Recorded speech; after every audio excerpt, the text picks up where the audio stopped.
আসসালামু আলাইকুম রহমতুল্লাহি ওয়া বারাকাতুহু। আশা করি সকলে ভালো আছেন। আলহামদুলিল্লাহ। মহাগ্রন্থ আল কোরআন এমন ফজিলতপূর্ণ কিতাব যার প্রতিটি হরফ পাঠ করলেই সওয়াব। তবে কোরআনে বেশ কিছু আয়াত এবং সূরা আছে যেগুলো শ্রেষ্ঠ ও মহাত্মের কথা রাসূল সাল্লাল্লাহু আলাইহি সাল্লাম বলেছেন। এমনই একটি আয়াতের নাম আয়াতুল কুরসি।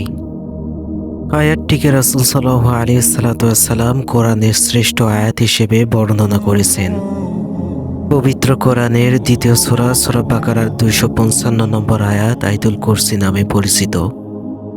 আয়াতটিতে আল্লাহ তাআলার একত্ববাদ, মর্যাদা ও গুণের বর্ণনা থাকার কারণে আল্লাহ তাআলা এই আয়াতের মধ্যে অনেক ফজিলত রেখেছেন। এটি পাঠ করলে অসংখ্য পুণ্য লাভ হয়। প্রতিদিন 5 ওয়াক্ত ফরজ নামাজের পর আয়াতুল কুরসি পাঠ করা কোনো কঠিন কাজ নয়। আয়াতুল কুরসি আমরা অনেকেই মুখস্থ পারি, যারা পারি না তারাও মুখস্থ করে নিতে পারি। এই আয়াত তেলাওয়াত করতে বেশি হলেও 1 মিনিট সময় লাগতে পারে। 5 ওয়াক্ত নামাজে 5 মিনিট। দৈনিক 24 ঘন্টা সময় থেকে মাত্র 5 মিনিট সময় ব্যয় করলেই এক মহা পুরস্কার লাভ করা সম্ভব হবে। আয়াতুল কুরসি তেলাওয়াতের আরও ফায়দা আছে। আয়াতুল কুরসি রাতে ঘুমানোর সময় তেলাওয়াত করে ঘুমালে আল্লাহ তাআলা সব ধরনের বালা মুসিবত থেকে হেফাজত করবেন। যে ব্যক্তি সকালে আয়াতুল কুরসি পড়বে সে বিকাল হওয়া পর্যন্ত জিন শয়তান থেকে আল্লাহর আশ্রয় থাকবে। হযরত আবু হুরায়রা রাদিয়াল্লাহু তাআলা আনহু থেকে বর্ণিত, রাসূল সাল্লাল্লাহু আলাইহি সাল্লাম বলেছেন, সূরা বাকারার একটি শ্রেষ্ঠ আয়াত আছে, সেটি হলো আয়াতুল কুরসি। যে ঘরে এটি পাঠ করা হবে সেখান থেকে শয়তান পালাতে থাকে। কেননা আমরা অন্যমনস্ক হয়ে নামাজ পড়তে থাকি আর সালাম ফিরিয়েই যে আয়াতুল কুরসি পড়তে হবে তা সহজেই ভুলে যাই। কিন্তু মানুষের দিল যখন আল্লাহর দিকে মাইল হয়ে যায় তখন তারা ভুলতে পারে না। আয়াতুল কুরসিতে মোট 9টি বাক্য আছে।